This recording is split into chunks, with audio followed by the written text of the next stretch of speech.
Hello, welcome to Quackalope. Thank you for being here. This is a new series we're starting on the channel. On the Hunt. Where we focus on and showcase what is unique and what stands out about some various different indie titles that come through our roster. We have a unique policy here at Quackalope. We do take contracts. Yep. Absolutely. I have no problem charging Awaken Realms, CMON, and Lucky Duck for coverage in front of you. Mm-hmm. However, we don't charge first-time, small, indie publishers. When you have a great concept and you want to get it out in a board game fashion, let us see it. If we like it, if we find it's doing something really unique and different, man, we're all about it. We want to cover it and we want to showcase it and show it to our viewers. But we're also hyper picky, and we say no to dozens before we bring some to you, the audience. That being said, the whole point of this video, the whole point of this series is to have a venue to showcase where you know, first and foremost, that this is a indie publisher. You know that it is doing something unique in our space that's worth highlighting, worth sharing, worth talking about. And you also know that On the Hunt is never a sponsored trip. Mm-hmm. All right, let's go ahead and start talking about We Are Sinking. So basically in We Are Sinking, we are pirates. We all have our own special... A motley crew of cutthroats and scallywags have returned to ship with a mighty bounty,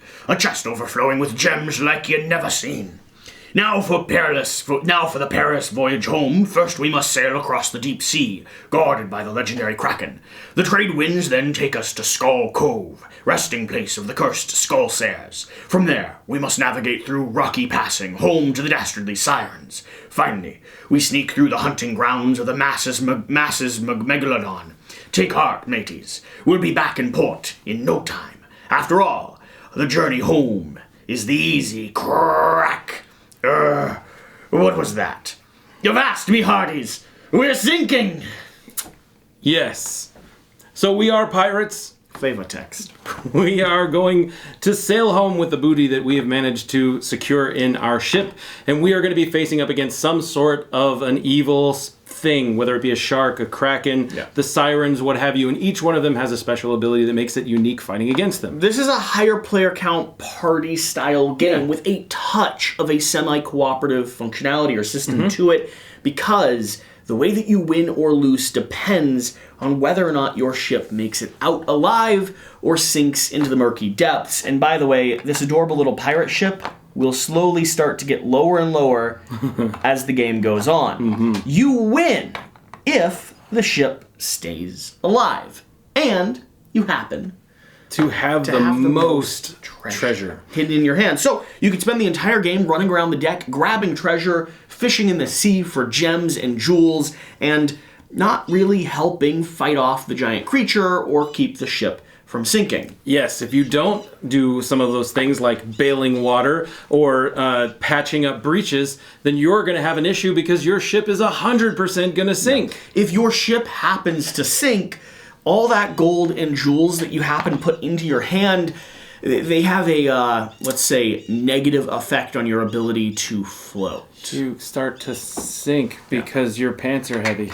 And so, you win the game if the ship sinks, if you happen to have the least of things in your hand. The least number of cards with the highest value. So, do you focus on saving the ship with the risk that other people might grab more treasure during the hubbub? Or do you focus on letting it sink, getting all the treasure for yourself, or dumping your hand of treasure? And constantly. I'm saying something. There's a win and loss condition. It depends on the ship being upright. We were on a good pattern, and then I tried to make a phrase, and it went down. Ran into it. It was the bird. The bird is so flustering. The bird is so loud. It's a very loud bird. We don't even have a very loud bird. We don't even have a tree there. Yeah. Like, that back corner has no reason for a bird to be perched directly outside of our house. He was probably hanging, like, right up on top of the gutter. He must have been. How does this game work, West? So, the game is very unique in that you are going to have an action dial, and this dial allows you to do one of 4 different actions. You can bail water, you can plunder treasure, you can patch a breach, or you can fire the cannons at the horribleness that's coming after you. But you're going to select that action, and then you're going to announce to everybody, here's what I'm doing. I'm going to fire the cannons. So you put down your little You start walking in the direction of the cannons, and everyone's very proud of you. You're fighting the creature, you're taking down the enemy, and potentially you'll get to dump some cards from your hand in the process. That's right. However, It could be that when we flip these over and we start looking at it that, oh, I wasn't actually going to fire the cannons. I am going to go here to patch the breach, which also sounds like a good thing. But what you're not seeing is that there's some treasure chest here, and instead of patching the breach, I'm just going to take the treasure chest. One of these little... Just one of those. Or you could have went over to the plunder area where a chest is just waiting for you to take, and if you're the only one that goes into that room, you get all of the treasure. All the treasure. And if other people show up, you're willing to share. Yeah. Or you could have went to bucket water, because bucketing water is a reasonable thing to do. And guess what? Sometimes when you're scooping water out of the lower gutters of your ship, you manage to find some treasure. I mean, all of these cards happen to potentially be of high value. Exactly. That was a great hand. That's a fantastic hand. Yes. Some of these cards are also clear water, for the record. Just holds things in your hand and you can't do anything. It's very annoying. Yeah. It fills up your gutters a little bit. But you're working together. You're placing down a hidden bluff, trying to negotiate with everyone around the board. And honestly, you'll probably switch positions quite often because you not only want to give the impression that you're helping keep the ship aright, especially towards the early part of the game, but however, you want to maybe share the loot. It's not always about grabbing all of the gold. That's correct. It is about grabbing the right gold. Yes. At the right time. Because there are some things like cursed amulets where the more of them you have, the higher the value of the object becomes. And then making sure the ship doesn't sink. And if people think that you've spent your entire game just grabbing the gold, they will have no problem letting the burbles come up the surface. Yes, they will. So that's the main flow of the game. And as you're playing and as pieces of the ship start to sink, you're going to have more and more opportunities. This ship will actually start to sink faster and faster. The breaches will come faster and faster. So I've played this game multiple times and I have yet to actually get the ship not to sink because apparently my friends are not really friends. I played this game with West and let's just say I lied a lot. Yeah. I lied a lot, and it felt good. Yeah. It felt good. What is unique about this game? Why is this one of the games that we've decided to pull over to the main channel for On the Hunt? You know, I really like it because there is that interesting way to win the game. You can win by either working all together and then having the most treasure at the end, or you can win by being the one who has the fewest amount of cards with the highest value and letting the ship just sink and going for it. Yeah. I think that completely opposite win condition makes this game really unique and a lot of fun. I also really enjoy the cat and mouse aspect of lying about certain things and making people waste their turns because there are ways that the cannons can go broken. And you could say, oh, well, I'm going to fix the cannon with my turn. And then you have someone go over there and they completely wasted their turn because you didn't actually fix the cannons. And that's just a beautiful thing. I like that for me it feels like a sort of pandemic escalating chaos style game where there is a way for me to just pure outright win. I am working with you. I would like the ship to not sink, preferably, because winning with treasure feels a little bit better than not drowning. 100%. Feels just slightly better, but it doesn't mean that I can completely ignore what's happening on the board. You do have to coordinate if you want to survive and take down the shark or any of the other bad guys that you're facing. And that's fun. It's fun to try to do this little bluff, this negotiation, even when I'm telling the truth. And sometimes when I'm not. It's nice to have that little moment where you're just, scratching that little white lie itch. Yeah. Right?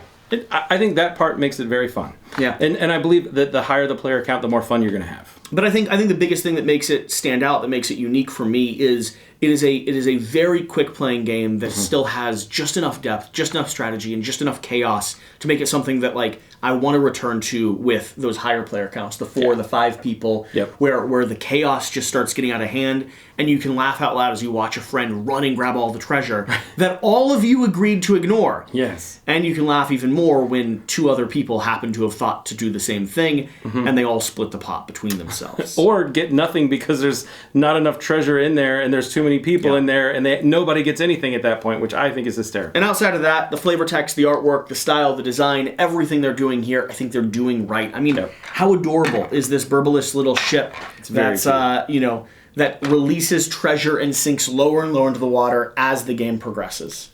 It's very well thought out. Yeah. I really enjoy it. It's well done. So, we're sinking. This is going to be our prize, or our trophy for the week, I suppose. Yeah, absolutely. It's a nice check it out. hidden gem. Or don't, honestly. Screw the indie publishers, right? That's what I heard you say. because you didn't click the link down below to follow the Kickstarter page and support the people trying to make a dream come true. Mm-hmm. By the way, while you're down there, there's a subscribe button that a very handsome young little duck would love for you to. And there's a button that looks like this, where you can push that one. Don't tell them about that button. Don't tell them about that There's button. another one next to it that does this. And if they don't like this part of the video, then they're gonna that one. Okay. But YouTube made it so they can't see that anymore. That's true. Only I can see it. So good. And let me tell you this.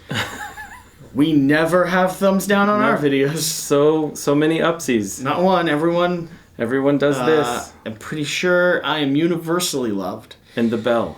There's a bell too, right? Isn't that what people say? Pretty sure. Smash the bell. You shouldn't smash a bell. It's kind of rude. Ring the bell. Ring it. It's. What if it breaks? There was that one bell that in Philadelphia. Are you listening to us while you're looking at the Kickstarter page? You're still here? No, they're not. They're not. They've clicked off. Oh, now. but it's running in the background. It's got to be. There's 3 options left. Yeah.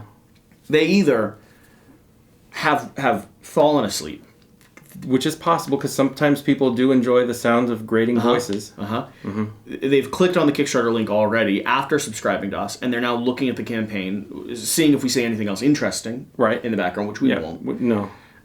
Or their mouse has stopped working and they're desperately trying to find a charging cable. I've been there. Or an extra battery, right? I've watched 3 hours of videos. Because you couldn't find the charging cable, yeah? Just, honestly, I sat there and I said, this is my life. This is my life. This is where I am. Mm-hmm. This is where I found myself today. Yeah. All right. And so if you're there with us, if you found yourself here today, song and dance just for you. We're gonna keep you entertained. We're such an entertaining group. I don't. No? Okay. I mean, should we just start putting it away then? This is gonna ruin our retention. Yeah. But I mean, it's probably good. We'll see you next time. Thanks so much. Get out and play some games. Bye.